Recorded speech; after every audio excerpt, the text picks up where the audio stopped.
You're listening to the Echo Ratings Eventing Podcast, the show with a light-hearted look at the eventing world, all of the big event previews, reviews, and special guests, and of course, backed up with all of the key Echo Ratings stats.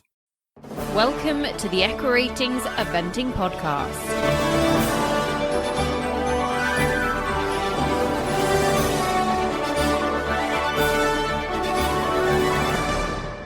Welcome to the Echo Ratings Eventing Podcast, and we have got a brand new series for you listeners. So welcome to A Cup of Tea With, and throughout the year we will be catching up with various people involved in the sport, whether they be riders, coaches, owners, trainers, volunteers, you name it, we will be speaking to them. If you have any suggestions, please send them in. But I am delighted to welcome our first two guests to the show. And they are the new Mr. and Mrs. Campbell, Jesse and Georgie. Thank you so much. And firstly, congratulations on getting married. Thank you. Thanks so much. It's an honour to be the first one. Great. I feel like we're going to start the show by saying, what are you drinking? It is a cup of tea with. Are you drinking tea? We're recording this in the middle of the day, so I'm hoping it's nothing stronger. No, we just definitely. stopped between horses, just sitting in the tap room with a cup of tea, with a sweetener because we're on a pre-season diet. Yeah. Post-Christmas diet. Post-Christmas. Yeah. Oh dear.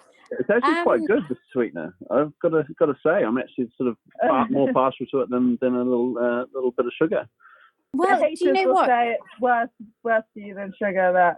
I'm calorie counting, so yeah. Yeah, it's worth it when you look at it from that perspective. And Jesse, when we were chatting, when we first started, you were telling me all about your sort of post-Christmas roast dinners. You sound like you have settled in to husband life and become very domesticated, and you're being very, very good. I'm basically a cat woman now. So. Perfect, Georgie. That is ideal. I do like cooking. It's always sort of been like my little sort of passion. I'm trying to get myself up to Janelle Price levels. I still don't quite feel like I'm there, but she's sort of the goal. She's the benchmark. To be honest, we all aspire to be a little bit more Janelle. In life. So yeah, that's not a bad benchmark at all. Let's talk about the wedding, because Georgie, you looked absolutely beautiful, but it was quite a roller coaster, wasn't it? Because it hasn't been the easiest year of 2020 to get married. Tell us about that, because plan A was a big wedding. I think you probably went through all of the different plans in the alphabet possible. But ultimately, you did manage to get married, even if it wasn't on the original planned date and venue. Yeah, we were determined. We sent our original invitations out in December last year for 150 people. We were going to have the marquee on my parents' farm down in Kent and get married in the local church. But yeah, obviously, it was a roller coaster, and everything that could have gone wrong or got changed and we changed venue probably about 10 times, trying to come up with ways that we could just make it happen. We just decided that whatever we were going to do, we were just going to try and get it done, I think. Yeah. So it was really cool, and we managed to just get it in between the last two lockdowns, so we were really lucky. And Jesse, I guess from your perspective, obviously your family's all the way back in New Zealand, so they weren't able to make it across. But I think, am I right in saying they were sort of involved in the day? Yeah, that was always going to be a tough decision to make. And yeah, it was pretty hard one. But I think like a lot of my life has been in the UK. And yeah, like it's just natural for me to do things over here now. So and then mum and dad were on video link, and that was quite cool. And I got the boys to do the church was like no Wi-Fi, no reception, and they like managed to hotspot their phones like across the church to get like a live streaming of the reception, was at your service. And obviously my mum loved that, so that was really cool.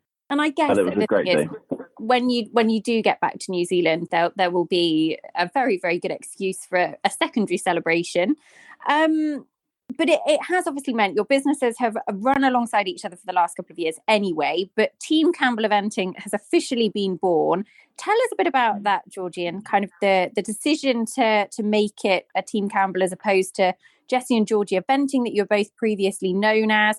And I guess it means an exciting new era for you both as well. Yeah, I mean, we've ran the business together since we set up the yard together about 2 years ago, isn't it? Yeah. And we just thought Team Campbell has a better ring to it, a bit more memorable. And yeah, I mean, I guess we run everything together. We have the yard, all the horses, we are a proper team. We have we should share all the same staff and everything. So I think, branding ourselves as a team really represents what we are. So yeah, I think that was the idea behind it, really.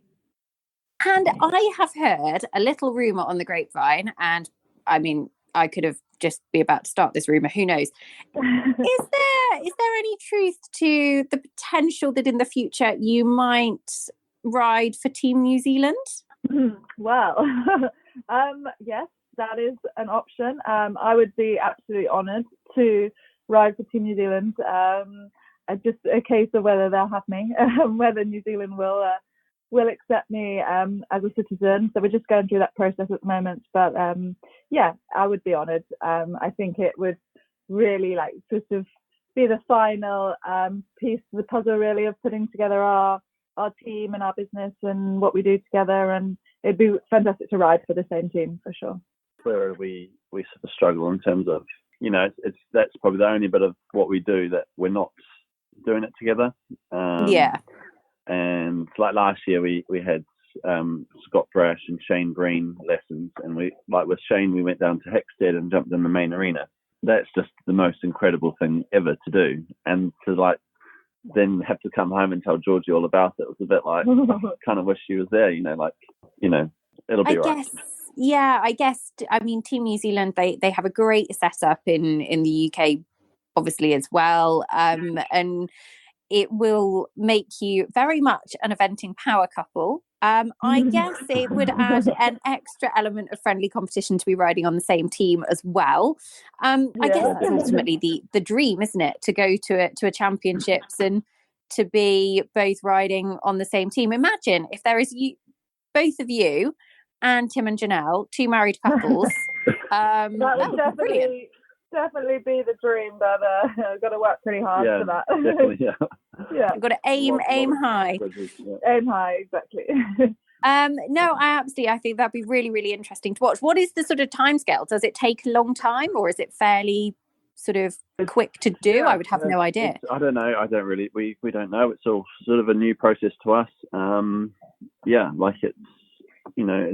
not an easy thing to do. Obviously, I think you're meant to be a citizen, obviously, and lived in the country. But there's definitely some circumstances which can be used, and that's what we want to do. I've been learning the national anthem just in case. Amazing. My sister was testing me on Christmas Day. I hope you'll be supporting the All Blacks as well. That's amazing. Well, we will watch this space for progress. We will wait to see how it all plays out. But very, very exciting for you all. It is an exciting time. Just very quickly, because I'm sure we will catch up with you both throughout the year as well. But quick overview of sort of, I guess we should say plan A. It could all change, but in terms of a few of your top priorities for 2021, Jesse, I'll come to you first on that.